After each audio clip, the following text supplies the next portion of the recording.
فوجی عدالتوں میں سویلین ٹرائل کیس میں عدالتی فیصلوں کا تذکرہ، سلمان اکرم راجہ نے دلائل دیے۔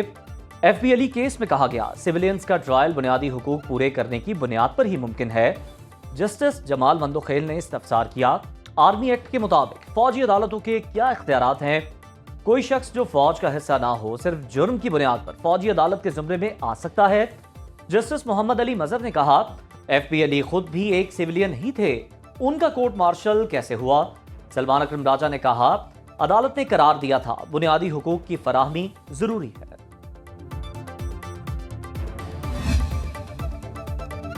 بانی پی ٹی آئی کا آرمی چیف کو خط، عوام اور فوج میں غلط فہمیاں پیدا کرنے کی مہم ہے۔ وزیر اعظم کے مشیر رانا ثناء اللہ کہتے ہیں بانی پی ٹی آئی کے خط کے پیچھے کون سی لابیز کام کر رہی ہیں؟ ملک کے وجود پر حملہ آور ہونا کیا سیاسی جدوجہد ہے؟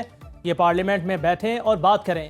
Chairman P T I barrister Gohar کہتے ہیں بانی کا خط پالیسی شفٹ نہیں، بطور سابق وزیر اعظم خط لکھا گیا، فوج اور عوام میں فاصلے کی وجوہات بیان کی گئیں۔ خط جلد میڈیا کے سامنے آ جائے گا، ہم انتشار نہیں چاہتے، فوج ہماری ہے۔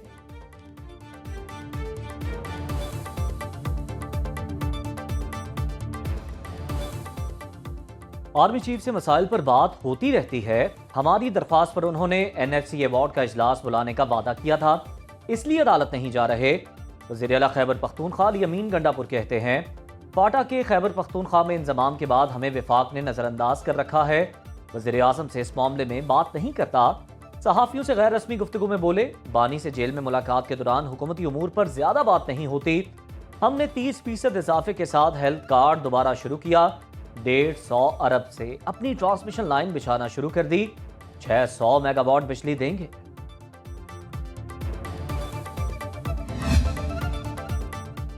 پی ٹی آئی کی 8 فروری مینار پاکستان جلسے پر ضلعی انتظامیہ لاہور سے جواب طلب۔ لاہور ہائی کورٹ کے جسٹس فاروق حیدر نے تحریک انصاف کی درخواست پر سماعت کی۔ درخواست گزار نے موقف اپنایا، 29 جنوری کو درخواست دائر کی سنوائی نہیں ہوئی۔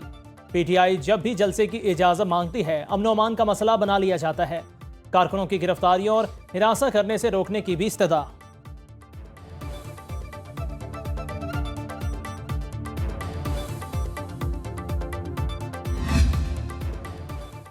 پشاور ہائی کورٹ میں نئے تعینات 10 ایڈیشنل ججز نے حلف اٹھا لیا۔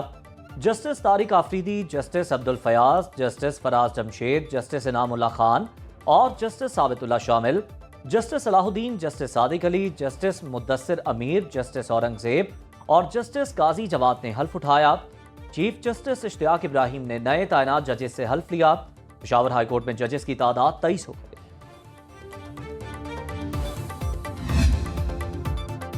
وزیر اعظم شہباز شریف کی زیر صدارت وفاقی کابینہ کا اجلاس، ملکی سیاسی اور معاشی صورتحال پر غور۔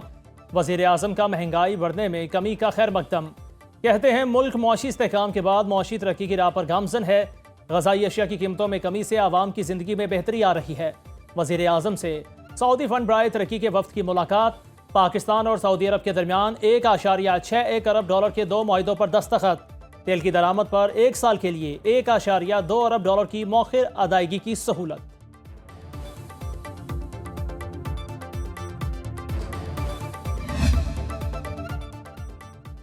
صدر آصف زرداری آج 4 روزہ سرکاری دورے پر چین جائیں گے۔ چینی ہم منصب شی جن پنگ، وزیر اعظم لی چیانگ اور دیگر حکام سے ملاقاتیں شیڈیول۔ دفتر خارجہ سے جاری اعلامیے کے مطابق پاک چین اقتصادی راہداری، انسداد دہشت گردی اور سیکورٹی تعاون پر بات چیت ہوگی۔ مذاکرات میں پاک چین تعلقات کے تمام پہلوؤں کا احاطہ کیا جائے گا۔ صدر مملکت آربن میں نویں ایشین ونٹر گیمز کی افتتاحی تقریب میں بھی شرکت کریں گے۔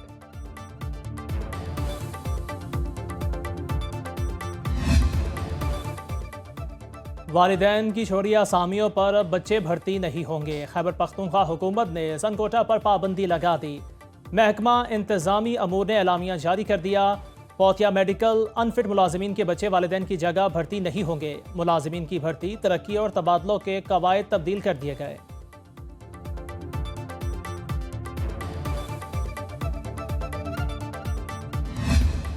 بالائی علاقوں میں برف باری سے موسم سرد، پہاڑوں نے سفید چادر اوڑھ لی۔ بلوچستان میں بھی شدید سردی کی لہر برقرار، کلات میں پارہ -8، کوئٹہ -6 اور زیارت میں -5 ڈگری تک گر گیا۔ اسلام آباد میں مطلع جزوی ابر آلود، بلوچستان، خیبر پختونخوا، گلگت بلتستان، آزاد کشمیر کے کچھ علاقوں میں بارش اور برفباری کی پیشگوئی۔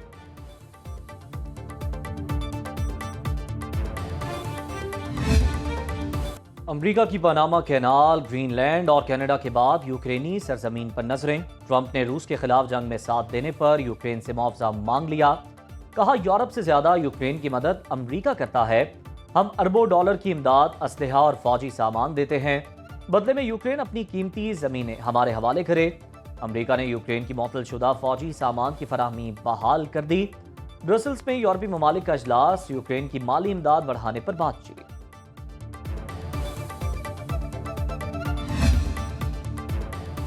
ٹرمپ کی ٹیرف جنگ، امریکہ اور چین آمنے سامنے۔ امریکہ نے چینی مصنوعات پر 10% اضافی ٹیرف لگا دیا۔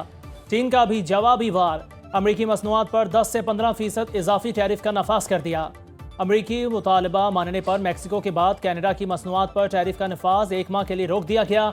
کینیڈین وزیر اعظم جسٹن ٹروڈو کی ڈونلڈ ٹرمپ کو سرحد مکمل طور پر محفوظ بنانے کی یقین دہانی، کہتے ہیں 10,000 فرنٹ لائن پولیس افسر بارڈر پر تعینات کریں گے۔ جدید ہیلی کاپٹرز اور ٹیکنالوجی سے در اندازی روکی جا سکے گی۔ میکسیکو کی صدر کا بھی غیر قانونی سرگرمیوں کی روک تھام کے لیے سرحد پر 10,000 فوجی بھیجنے کا اعلان۔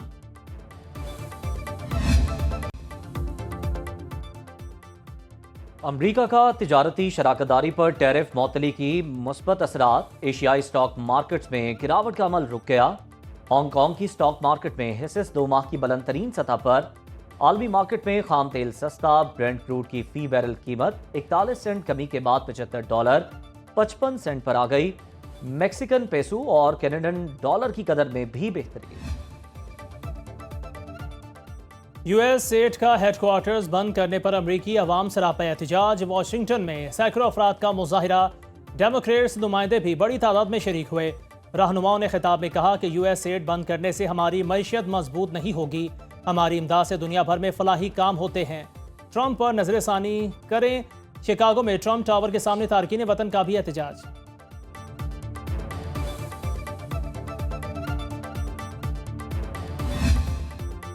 پاکستان سٹاک مارکیٹ میں اتار چڑھاؤ، مثبت آغاز کے بعد گراوٹ۔ 100 انڈیکس میں 71 پوائنٹس کی کمی ریکارڈ، 1,12,673 کی سطح پر ٹریڈنگ۔ انٹر بینک میں ڈالر 10 پیسے سستا، $278.94 میں فروخت۔